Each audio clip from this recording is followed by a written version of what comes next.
Bonjour à toutes et à tous et bonjour à toute la communauté du SEO et à l'univers du digital. Je suis ravi de vous retrouver pour parler SEO et digital. Si je vous dis Amazon, Shopify, Cdiscount, Fnac.com, Zalando, vous me répondrez très certainement e-commerce. Et pour parler aujourd'hui d'e-commerce et de SEO, je reçois un spécialiste en la matière, Monsieur Mathieu Chapon. Comment ça va, Mathieu? Salut Quentin, ça va? Bah oui, écoute, merci, très bien. Bon, on fait Euh, des enregistrements un peu particuliers, toi, chez toi, et bon, moi, spécialement à l'agence aujourd'hui, eh oui, la et on est situation dans fait un que c'est... contexte. Voilà, tout à fait. C'est très particulier en ce moment. Mathieu, on va donc parler de SEO et d'e-commerce, comme je le disais. Comme toujours, nous, chez Cocolize, on rentre tout de suite dans le vif du sujet et on va commencer, une fois n'est pas coutume, hein, par la fin. En 2021, on l'a dit, année particulière, année critique, très certainement, hein, sur le plan économique. On a constaté on va certainement constater le boom de la digitalisation, l'envol des sites e-commerce. Ça, c'était pour l'année 2020. À quoi va ressembler le futur des sites de e-commerce dans les mois, voire les années à venir, Mathieu? Ouais, alors c'est vrai que donc, on clore l'année 2020 avec une situation un peu particulière avec le Covid, et donc un, un changement d'usage qui a été assez notable chez à la fois les clients de nos clients. Donc vraiment, les gens ont plus commandé en ligne, sont moins rendus dans les magasins, d'une part parce que ils étaient pas ouverts, mais d'autre part aussi parce que les gens avaient sans doute un peu peur, et donc le commerce en ligne a explosé. J'ai vu récemment que la Redoute avait fait son meilleur Noël, ses meilleurs achats de fin d'année. Donc vraiment, tous les sites e-commerçants ont tiré leur épingle du jeu. Et ce qui est assez étonnant aussi, c'est que du coup, dans les services marketing digital ou les services en ligne de ces entreprises-là, ils ont pris du poids et ils sont devenus vraiment des services et des départements très importants. Et en même temps, tous les commerçants n'étaient pas spécialement prêts, alors particulièrement ceux qui ont des magasins physiques, puisque eux, la grande partie de leur chiffre d'affaires quand même se faisait encore dans les boutiques, et la partie du chiffre d'affaires fait en ligne a vraiment explosé de leur côté, et donc ils sont vraiment, je pense, intéressés. Les directions sont certainement dit, bon bah, il faut qu'on assure là-dessus. Alors, au début du confinement, il y a eu toute une série de situations où les gens, les sites e-commerce avaient des difficultés à livrer au regard du nombre de commandes qui étaient passées, et puis aussi en termes d'infra, parfois leur site n'était pas toujours très réactif, où ils ont rencontré quelques bugs. Donc vraiment, ça a amené une plus forte prise de conscience des acteurs à plus digitaliser. Alors je pense que le premier point pour 2021, parce que je crois qu'on n'est pas encore sorti du Covid, et c'est peut-être pas un hasard en fin de compte après coup de se dire que Amazon, Facebook, Google a confiné ses salariés jusqu'à au moins juillet de cette année, c'est qu'on va encore, je pense, rester un peu dans une situation mi-figue mi-raisin, un peu confiné ou pas confiné, ou en tout cas avec cette crainte de se dire, si je me déplace, mais est-ce que je prends pas un risque potentiellement pour ma santé? Et donc les sites e-commerce, vraiment pour 2021, doivent continuer à progresser sur l'acquisition online et sur en tout cas le référentiel. Ça reste un levier assez bon marché, et donc c'est important pour eux, à mon avis, de continuer à drainer ce trafic-là. Donc, progression toujours, je pense, continue des ventes par le e-commerce. Je pense aussi que encore une fois, alors Google nous aide parce qu'avec les Web Core Vital, on a besoin de s'intéresser vraiment aux performances mobiles de son site. Mais nous, au quotidien, on voit encore énormément de sites qui ont des difficultés avec leur site mobile, ou en tout cas qui n'est pas encore une priorité. On fait encore beaucoup de refontes et de migrations. On s'intéresse plus aux templates desktop qu'aux templates mobiles. Donc vraiment, il faut se tourner vers le mobile. Il faut s'intéresser à son template. Il faut arrêter de se dire, bah, si je fais l'impasse sur un certain nombre de recommandations SEO qui sont présentes en desktop et pas sur mobile, eh ben, on va avoir un impact sur son positionnement. Et puis, il y a la performance qui depuis toujours quand même est un axe, est un levier qui permet d'améliorer la conversion. Mais en mobile, c'est encore plus fort. On est parfois pas tous dans des bonnes conditions pour naviguer avec son téléphone. On n'a pas forcément la 4G avec avec le maximum de puissance. Donc, c'est important aussi d'avoir un site qui fonctionne au mieux dans n'importe quelle condition. Et on va en parler aussi un petit peu au début, c'est la partie logistique. Je crois que les clients, ils s'attendent aussi à avoir des facilités pour récupérer leurs produits. Alors, il y a tout le système de click and collect ou de drive qui existe. Mais c'est vrai que, alors j'entendais aussi des collègues allemands qui me disaient qu'en Allemagne, c'est très fréquent que les gens, quand ils commandent un vêtement, ils vont prendre 3-4 tailles et puis ils vont renvoyer parce que c'est très simple, très facile. Et je pense qu'il y a un certain nombre de sites e-commerçants français qui le font, de pouvoir faciliter le renvoi de produits si c'est pas la bonne taille, si c'est pas le bon choix. Et ça, c'est un peu le luxe qu'on a en magasin, c'est qu'on peut essayer différents vêtements et on choisit ce qui nous plaît. Ben, il faut qu'on retrouve ça aussi dans l'expérience online. On va rappeler, hein, tu es quand même le cofondateur et le directeur data innovation de l'agence SEO Search Foresight. Tu es intervenant également SEO pour la Wild Code School, chroniqueur pour le JDN. Je crois que j'oublie pas grand-chose. Un peu Donc, de SEO Camp aussi, ouais. un peu de SEO Camp également. On les salue d'ailleurs. Euh, Toi, pour donner un petit conseil, j'ai envie de dire aux commerçants de proximité qui n'ont pas forcément pensé ou envie d'investir dans le digital, tu as envie de leur dire qu'ils ne sont pas dans le vrai là, vu la situation qui se profile? Ouais, alors, Search Foresight travaille aujourd'hui avec, il est vrai, beaucoup de grands comptes. On a aussi toute une série soit de startups ou soit de PME voilà, de différentes tailles. Mais d'un point de vue personnel aussi, avec le temps que j'ai un peu à côté, je conseille par exemple un torréfacteur qui est mon voisin. Je le fais complètement bénévolement. Alors, je l'avoue, il me donne un peu de café en échange. Mais lui, par exemple, c'est vraiment quelqu'un qui est passionné par son métier, qui est un torréfacteur et qui sait très bien faire le café. Il a été d'ailleurs élu meilleur torréfacteur de France en 2016. Mais le digital, pour lui, c'est vraiment encore très obscur, très compliqué à comprendre et à savoir si c'est vraiment un levier rentable. Et il était prêt à mettre beaucoup d'argent pour s'acheter une boutique en centre-ville. Et il a du mal à franchir le pas pour revoir son site, le refondre et l'optimiser. Et il est vrai que les acteurs qui s'en sortent, alors les petites entreprises, les TPE ou en tout cas les artisans, ils arrivent à vraiment acquérir une part de croissance et de business supplémentaire à travers le online. Alors, tout n'est pas facilement livrable, particulièrement quand le produit est extrêmement frais, ça nécessite une grosse logistique. Mais si je reprends l'exemple de mon torréfacteur, lui, il peut monter un système d'abonnement, il peut livrer facilement du café. C'est une denrée qui est quand même moins périssable qu'un produit plus frais. Et passer à côté, ça fait que dans ces conditions-là, aujourd'hui, où les gens sortent moins et cherchent plus par Internet à pouvoir se faire livrer, ça fait qu'il a un manque à gagner et qu'en plus, il subit de plein fouet la crise. Et ceux qui ont réussi vraiment à avoir ce levier d'acquisition ou en tout cas ce levier de business par le online arrivent à la fin du jeu et s'en sortent à peu près bien et du coup prennent conscience que c'est un véritable levier sur lequel ils doivent se développer et voilà et investir. On parle beaucoup de siloing quand on parle de conception de sites e-commerce, ce qui signifie, hein, pour ceux qui ne connaîtraient pas, construire une page d'un site dans de grandes thématiques, vraiment pour schématiser, ce qu'on appelle donc des silos. Donc, cette structuration, elle est essentielle pour qu'un site e-commerce soit bien référencé aujourd'hui. C'est ce qu'apprécient les robots de Google. Peux-tu nous dire pourquoi et surtout comment les créer, ces silos? Parce que quand on lit globalement ce qui peut se faire sur les silos, on a du mal à comprendre vraiment la marche à suivre. Ouais, alors je pense que il faut bien comprendre que ce que Google attend et ce que doit ressentir Google d'un site, c'est une certaine légitimité sur l'expression, sur la requête qui est faite.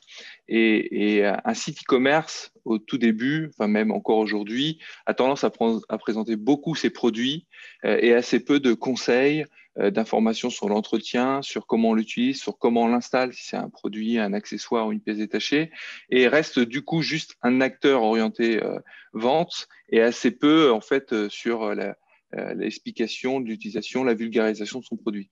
Et Google, aujourd'hui, face à des requêtes qui sont parfois pas très claires sur les intentions de recherche, a besoin de présenter un acteur qui va présenter un éventail d'offres, de contenus, que ce soit vidéo, photos, produits ou articles ou contenu un peu conseil, on va dire.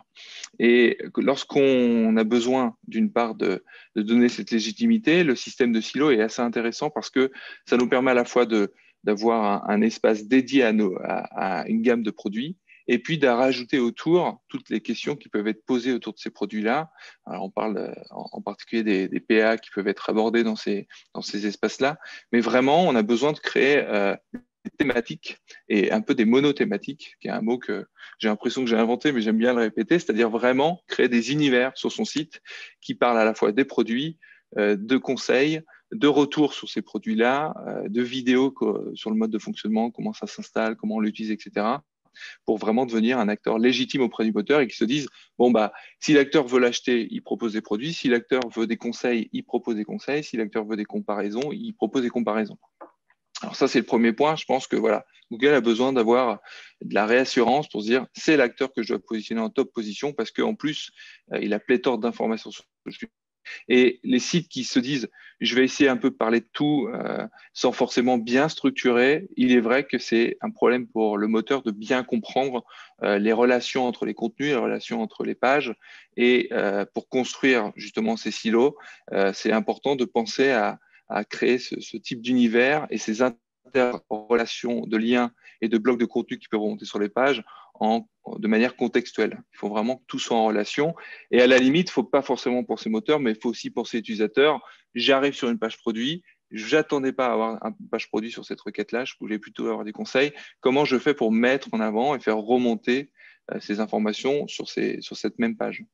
Et il y a également un aspect important, c'est que pour l'utilisateur, c'est une facilité de compréhension de pouvoir créer ces catégories. Et dans l'optique des Core Web Vitals, hein, l'UX est également très, très important. Ouais, tout à fait. Alors, c'est un indicateur que Google nous pousse. Il nous dit ça va être important, je vais le prendre en compte, ça va devenir un véritable critère de positionnement. Après, on le connaît aussi Google. Parfois, il nous annonce en grande pompe un certain nombre de sujets et dans la réalité, bah, l'impact est assez faible. Néanmoins, si vous vous dites que je le fais pas forcément pour Google, faites-le pour l'utilisateur parce que avant de satisfaire Google, vous allez satisfaire vos utilisateurs et vous allez certainement mieux transformer et faire convertir plus facilement sur votre site. Alors, il y a de grandes erreurs, hein, surtout à ne pas commettre quand on crée une fiche produit. Tu l'as déjà un petit peu évoqué, mais j'aimerais qu'on aille un peu plus loin dans le détail.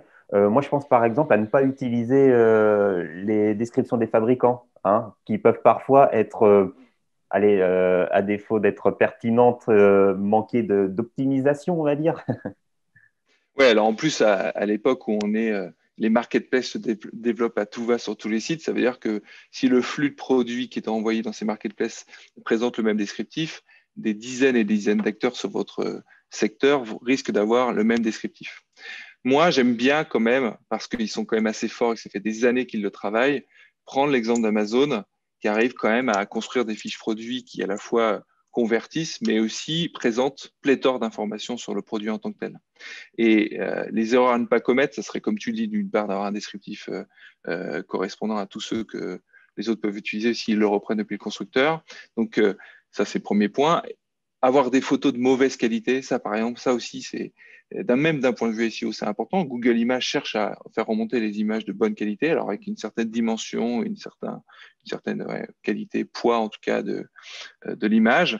Ne parler que des caractéristiques du produit et de ne pas parler de comment on l'utilise, comment il fonctionne, ça serait aussi une erreur parce qu'il faut que l'utilisateur se mette en perspective en disant bon, bah, c'est bien le bon produit que je recherche et c'est bien celui qui correspond à ce que j'attends. Ne pas partager d'avis, ne pas mettre de module d'avis. Aujourd'hui, moi le premier, hein, je regarde les avis des autres pour comprendre si ce produit-là correspond bien à mes attentes. Alors, attention à certains avis qui peuvent être, on va dire, sponsorisés. Donc, moi, j'aime toujours regarder les avis les plus récents parce que je sais que c'est des gens qui les ont achetés il y a peu de temps. Pareil, oubliez de mettre des microdonnées. Tout ce qui est schema.org, très important de pouvoir quand même faire ce balisage nécessaire pour une meilleure compréhension du moteur et puis aussi pour faire ressortir un peu une snippet un peu travaillée avec des informations sur le stock, le prix, les avis, etc. Alors, je vais insister toujours sur les fiches produits, qui sont quand même l'un des éléments centraux hein, d'un site d'e-commerce. Mais c'est également un vrai défi pour les référencer. Tu as déjà un peu parlé notamment des images, hein, par exemple. Moi, j'ai envie de te demander quels sont les pièges à véritablement éviter.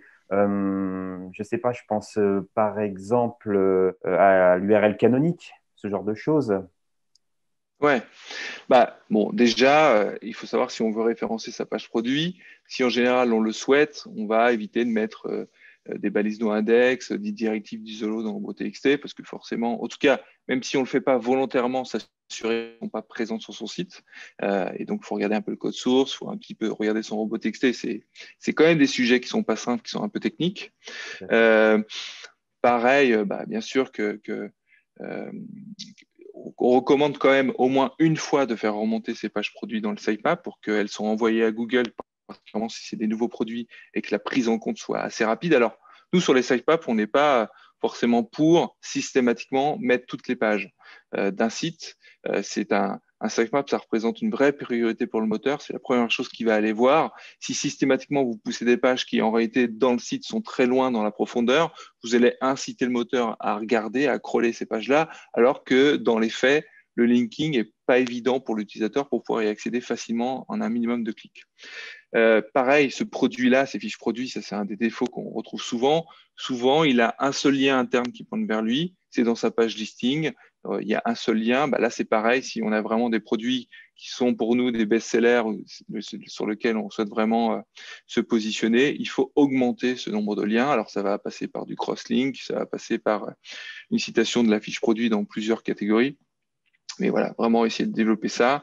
Et puis, par les profondeurs aussi, éviter de mettre au fin fond de son catalogue, dans la pagination, les produits qu'on souhaite le plus valoriser. Là aussi, ça aura l'effet de ne pas les faire correctement remonter dans, le, dans, la, dans les résultats de recherche. Et le Alors, duplicate content également. Problème de duplicate content tout qu'on à peut fait, tout à retrouver fait. sur certaines fiches produits.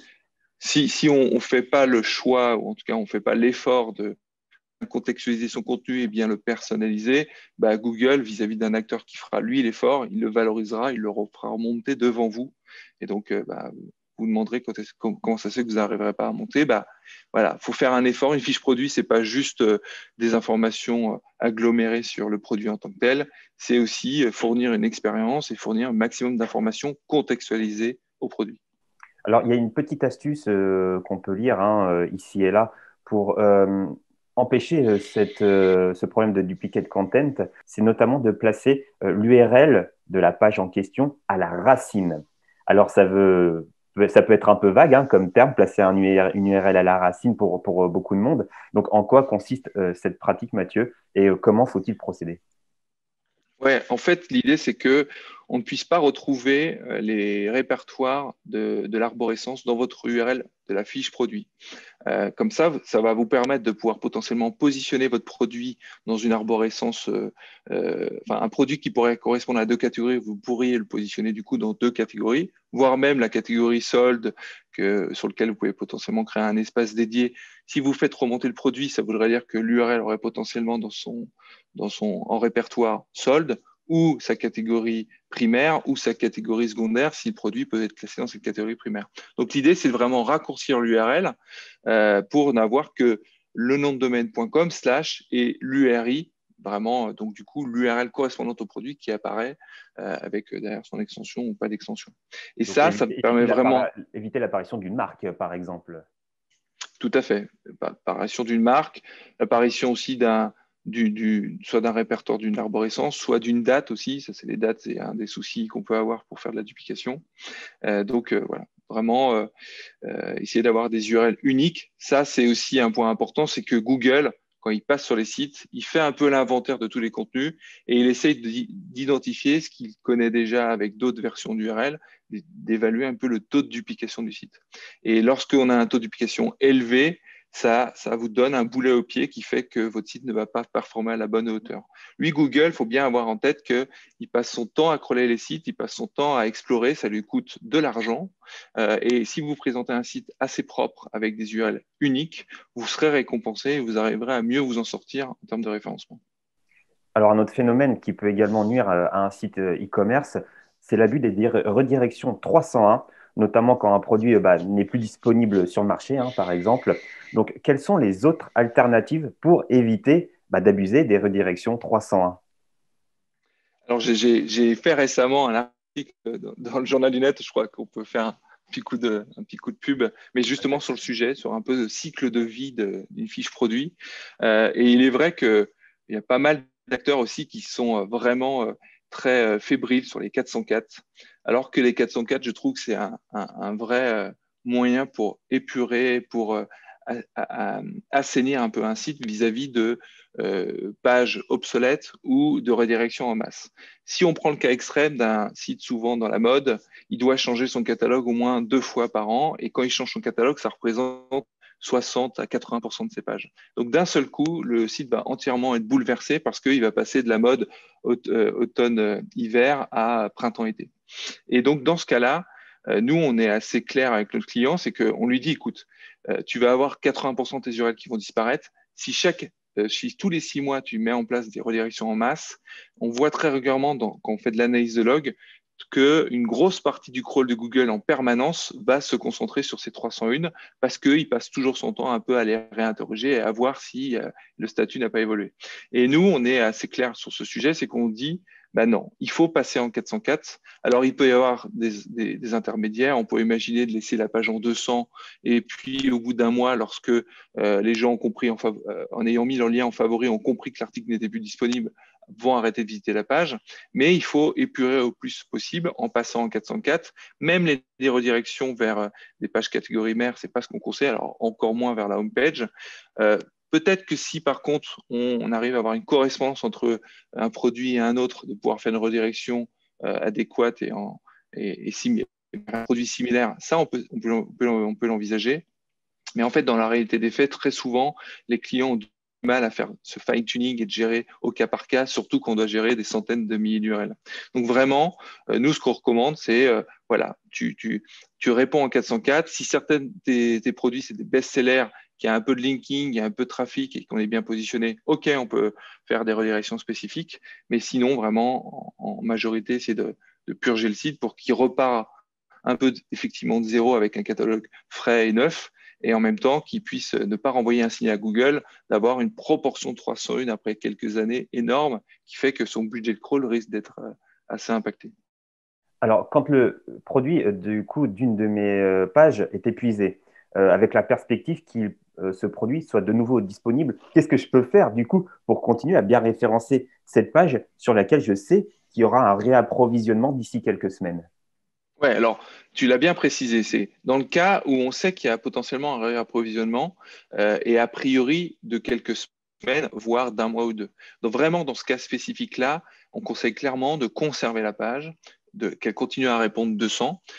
Par contre, effectivement, de notifier que le produit est épuisé, mais de pouvoir faire remonter assez haut, idéalement au-dessus de la ligne de flottaison, des produits similaires, des produits connexes, la nouvelle gamme, pour à la fois aider l'utilisateur lorsqu'il tombe sur cette page, qui rencontre un peu du coup un peu de déception, de le renvoyer vers des produits connexes, et d'autre part de faire connaître à Google, de par une page qu'il connaît depuis longtemps, des nouveaux produits potentiels qui viennent d'arriver.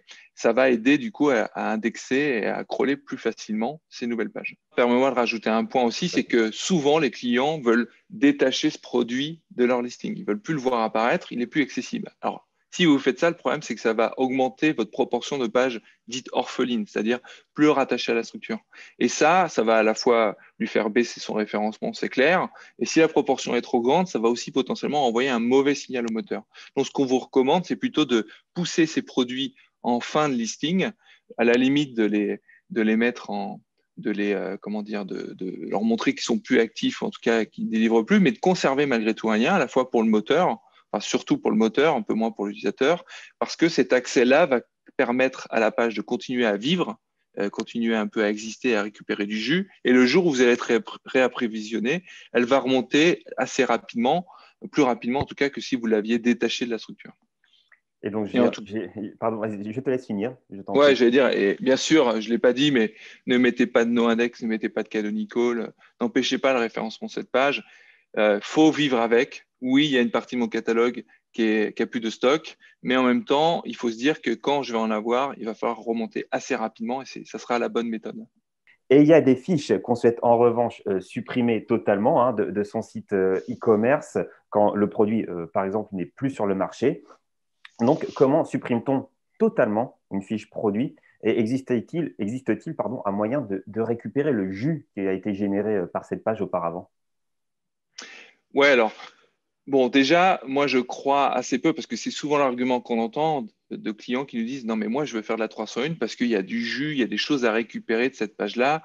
En fait, dans les faits, quand on regarde sur des pages produits, elles sont quand même assez peu linkées. Elles peuvent être potentiellement mises en favori sur certains navigateurs, mais le jus, il est pas si important que ça. Et parfois, on peut effectivement retrouver quelques liens. Le produit a pu être partagé sur des forums, etc. Mais ça reste que c'est quand même malgré tout assez faible.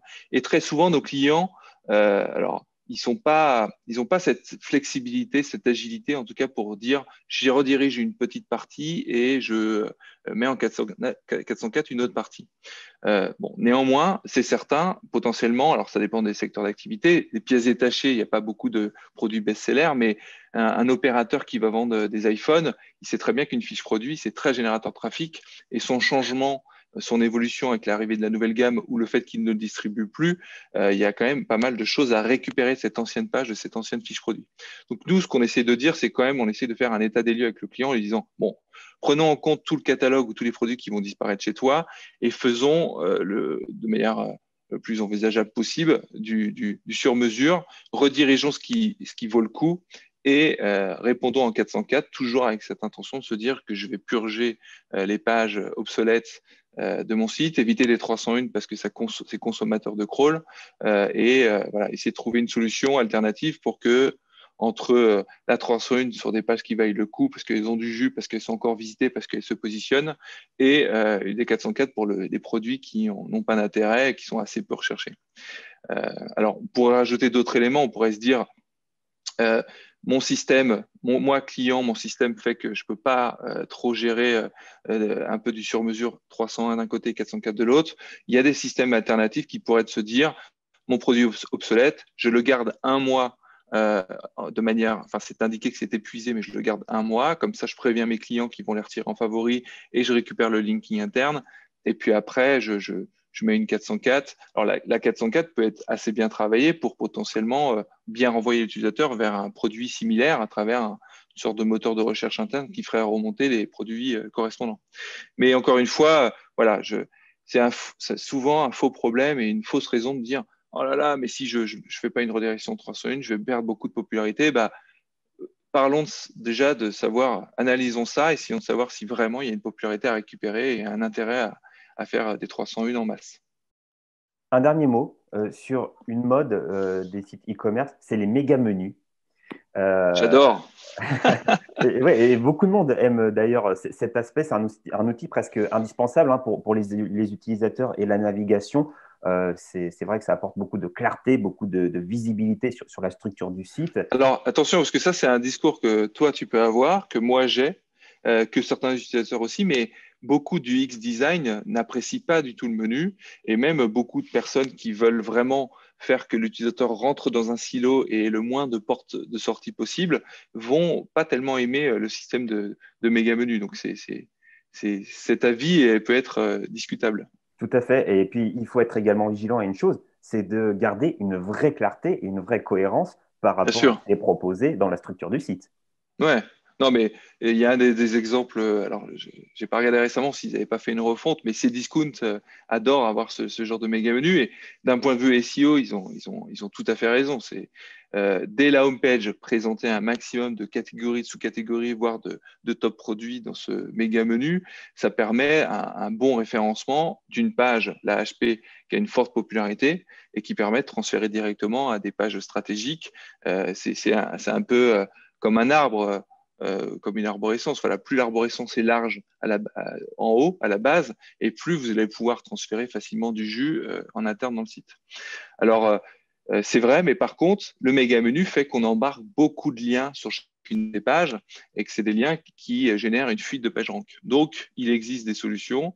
Alors, on parlait tout à l'heure de siloing, mais ça en est une, c'est de se dire, peut-être que sur la homepage, je peux présenter tous ces liens-là. Et après, quand je rentre dans mes différents univers, j'essaie de trouver une mécanique pour ne présenter que les liens qui appartiennent à cet univers-là. Et nous, sur les fiches produits, on essaie même d'aller plus loin en disant, sur les fiches produits, ne présentez pas le méga menu pour le moteur. Pour l'utilisateur, on peut toujours le présenter, mais pour le moteur, essayez de le masquer, de le cacher. Alors, le cacher, c'est un gros mot en SEO, mais disons, de ne pas le faire prendre en compte par le moteur. Alors après, dans les techniques, bon, bah, pendant des années, Moi, je viens d'une agence qui s'appelait Apposition et qui était un peu à l'origine de tous ces mécanismes d'offuscation, qui est par un système de JavaScript qui permet de masquer le lien pour le moteur et de le rendre toujours fonctionnel pour l'utilisateur. Ça fait quand même des années que ça fonctionne plus avec le mécanisme de rendering que peut avoir Google. Maintenant, il arrive à identifier les liens qui, dans le code source, n'apparaissent pas. Pour l'utilisateur, ça apparaît, donc il peut le détecter. Nous, on a fait plusieurs tests d'offuscation. On voit dans la Search Console remonter ces liens comme liens internes. Donc là-dessus, moi, j'y crois plus. Je crois plutôt à dire à mon client, essayez de vous-même faire disparaître le méga menu sur des pages internes ou de le dédier vraiment à l'univers sur lequel on se situe, plutôt que trouver des solutions qui sont un peu bancales. Alors, il y a d'autres solutions qui seraient le cloaking aussi. Certains utilisent des mécanismes de cloaking pour le Google. C'est-à-dire que quand l'utilisateur vient, il voit le méga menu. Quand le moteur vient, on lui cache ce méga menu. Tout ça, c'est des solutions envisageables qu'on peut tester. Nous, on prend le parti chez Search4Site de ne pas les utiliser, particulièrement sur des clients qui ne sont pas matures en SEO, parce que c'est prendre un vrai risque. Et même si aujourd'hui beaucoup le font et passent sous le radar, bon, voilà, on n'est pas à l'abri qu'un jour le coup près tombe. Donc, voilà, on essaie plutôt de convaincre nos clients et trouver des solutions à long terme pour qu'ils puissent travailler l'UX et le SEO en même temps à travers cette apparition ou non du méga menu. Eh bien, écoute, Mathieu, ce sera le mot de la fin. Je te remercie beaucoup d'avoir accepté de répondre à mes questions. J'espère te retrouver très bientôt, Bah, hein, pour qu'on puisse merci, parler ouais, suite. merci beaucoup en tout cas, je voulais dire de ton invitation. Longue vie à Cocolize et puis à très bientôt à tous. Longue vie également à Search for Site.